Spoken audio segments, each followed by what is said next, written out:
Well, Cliff, they're always trying to hang labels on you, and here's another one I've just heard, the Barbara Cartland of pop. How does that strike you? Mind you, I'm using about as much makeup these days. I wouldn't have thought so, really. But you don't mind that, do you? No, I don't really. I mean, I think, although sometimes I feel that labels are a bit of a pressure. I mean, the Peter Pan... I've not heard the Barbara Cartland one before. I don't know whether it's that bad, is it? I mean, like Barbara Cartland. Well, then I'm happy. Yeah. But actually, it's the Peter Pan and Pop one that was really a difficult one because it's always a stress on age. They're always stressing, oh, you know, the young, energetic, etc. And you know, I'm 30 now, and it's getting... It just puts a pressure because the expectancy from a crowd, you know, everyone expects you to come bouncing on. I mean, as it happens, I still do it. But I just wonder what's going to happen one morning when I wake up and it's all lying on the bed beside me. The answer when people try to get compliments, they say, do I look 35? And you say, not anymore. You're a sportsman, I know that. Did you see the fight? I did, yes. I watched it.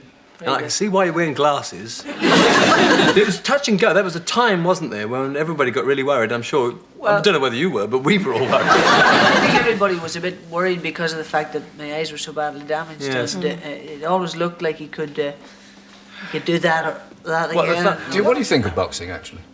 Well, I don't know. It brings out the absolute worst in me, I'm afraid. And my backing vocal group were here with me, and we were talking about it, and they were saying, I mean, you know, you do tend to get it.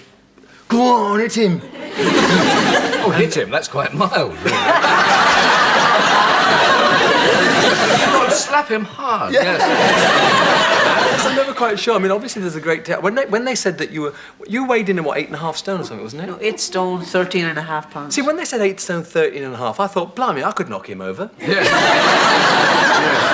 And then, of course, I watched it. Yeah. Shaking hands is pretty frightening, too. What do you think, Wendy, of the fight game? I can't watch it. I can't watch it. When they get hit, it hurts. I can't bear it. I can't watch fighting. That's because I'm a girl.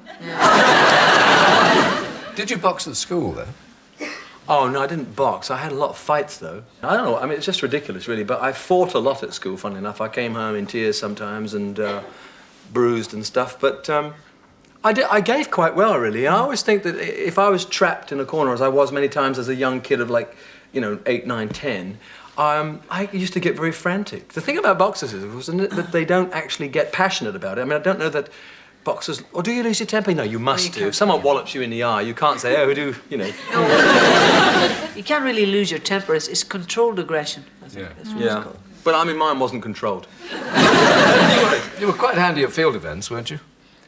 Yes, I did quite well at school in the sports area. I mean, I used to throw the javelin, you know, and I had the school record for the under 14-year-old javelin. I mean, for ages I used to get sent this program every year when the school sports day came, and they sent me this program, and it had under 14 record held by H. Webb. And that was me, and I had that for ages and ages, and I ran quite well. I always played. I hated rugby, but I always played when they wanted me to because I was really fast. And they just put me on the wing. Is it the wing where you do all the running? The guys used to throw the ball up, man. I used to run like that. No one caught me. Straight down the side, so I never got walloped or anything. Oh, it's when they tackle you. It's nasty, isn't it? Oh, I never got any. Oh no, I stayed out of that lot. You're looking very sharp indeed. Have you always been fashion conscious, from way back? Oh yes, I've always had style. No, I heard you mention about the pink jacket. In fact, when I first started singing, you know, Elvis was the prototype. And there was a look and an approach to rock and roll that all of us tried to emulate. And in the area of clothes, though, I do think that in Britain I was probably the first of the sort of, you know, bad taste dresses that we all take. You know, you're talking about painting your face blue and all that, you know. We didn't quite go that far, but you did try to be at least different. So I had a pink jacket made, and no one had worn pink jackets before. Men had never worn pink, let alone jackets like that. And I got the old luminous socks and stuff. And I went out there trying to just be that little bit different. It's a shock, in fact. Yeah. Yeah, when I was a kid, we were just a sort of imitation of our adults. Very boring indeed. But Wendy, what did you wear as a teenager? As a teenager? Oh, trousers. I had plaits. I had a woolly jumper because I was on the farm. I was one of those girls with a pony, you know, with plaits. I really was probably the worst-dressed teenager in the whole of the North Riding of Yorkshire. And it wasn't until I went to drama school that I discovered that such a thing as fashion existed, and then I went raving mad. Well, Barry, you're wearing a very unusual outfit here tonight. That's... Yeah, my father says my tailor has a great sense of humour.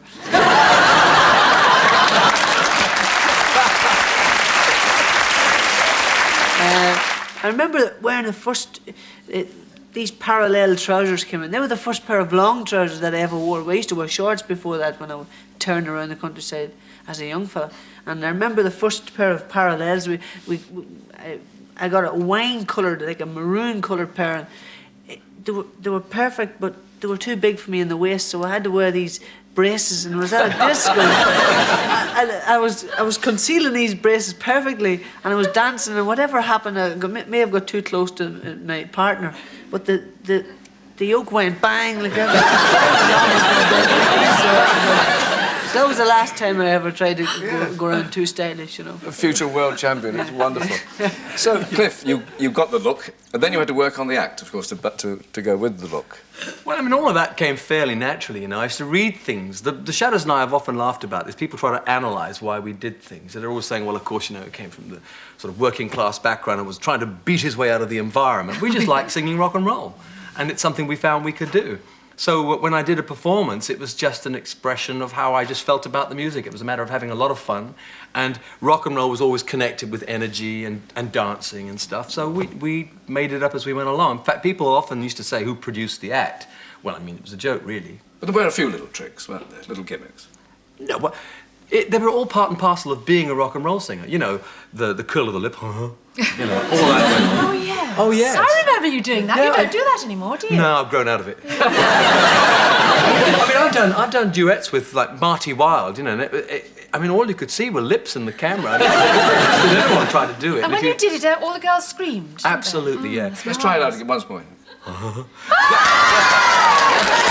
It still works. The strange thing is, you know, the first person that ever actually produced a performance from me was a TV producer called Jack Good, who did the original Oh Boy show. Yeah. He said, I want to film you just from the shoulders up, and I'll tell you when I want the lip to go. I can't do it now, but I used to be able to quiver the lip. Una Stubbs does it great. Does she? Yeah, fabulous. But I used to be able to quiver the lip and also go up, and he used to choose the, you know...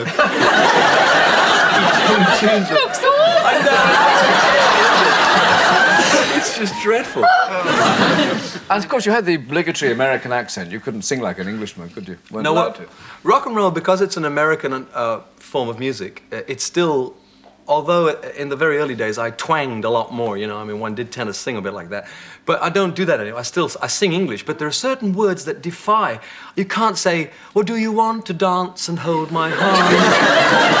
It just doesn't work, you know. So if you say, do you want to, that's all right, but dance, it has to be. Well, we don't say hand, anyway. No, we don't, but if you said, do you want to dance, you've got to say, and hold my hand. Yes, I see. It's a bit of fun. You're having to perfect the American accent at the moment, aren't you? Yes, I'm just going to do a play in the theatre. I start rehearsing next week, actually, and we open at Guildford. And I've got to play an American, and I'm working on an American accent. Which part of America? Is it just a general New American? York it is. So it's quite specific, That's you a see. difficult accent. Yes, so I've been watching Cagney and Lacey and those sort of things. And I've discovered a funny thing, that the Americans, you know how we speak with everything kind of open here, and I've discovered that Americans, they close everything here. Oh. I've got a feeling it's something to do with sinus trouble. Because of the air conditioning. Oh, it's in apparently those that. blocks. Oh, yeah. Because everything is shut off from here. And especially with women, it sounds awful.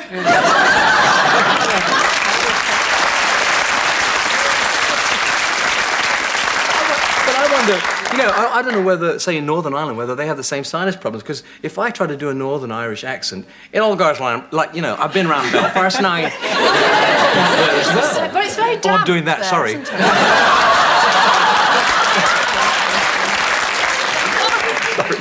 Well, we don't normally do a lot of plugs on this show, but this new enterprise of yours, the show called Time, you haven't done a stage musical before, have you?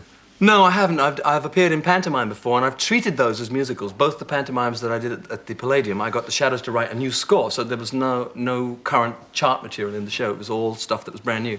But of course, Time is it's a very special project. I mean, I'm really privileged to have been asked to play the part because it's going to be such an extravaganza. I am convinced that no one will have ever seen anything like it on stage in the world, and they've asked me to be in it. So. You know, I'm really excited about the whole thing. Although you'll understand this, at the moment, I feel as though I've absorbed so much at rehearsal, I can't remember any of it. Yes, I know. It's very frightening. Your mind absolutely boggles with how much there is to do. Yes, they rush through blocking things out. When I say rush, I think it's necessary. You probably notice you've done plays and things. Oh, yes. And after a while, you think the silicone chips actually get overloaded. Yes. What is so extraordinary about the show, then?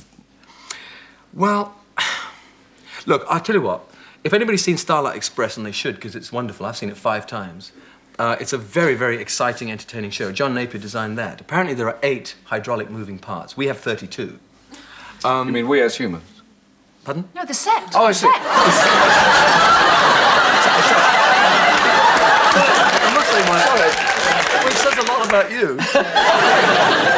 No, our set has all these moving parts, and it's going to be extra. I don't want to say anything because I think the magic will be to come and see the impossible take place. You'll have to be very careful it doesn't swallow you up. Well, yes, that's why I've insisted that... I've insisted. We've talked heavily about the fact that it is a rock and roll show. What originally attracted me to it was the music. I think the music's fabulous. So we've said, if the set is going to be this extraordinary, then we musically must also be extraordinary. So it's going to be loud, and it's going to be like a soundtrack. I think it's going to sound, when you watch it, will be like the soundtrack of a film. Often when I go and see musicals, the mics don't really come up until they sing.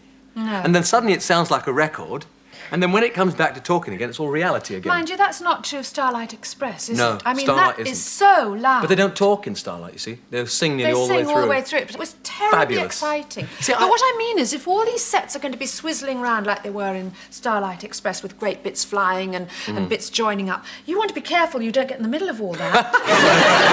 No, I think we're pretty safe on it. Yes. I hope so. Mashed Maybe we cliff. are. What a terrible cliff. thought. Nothing in my contract about being hit by a hydraulic... You should.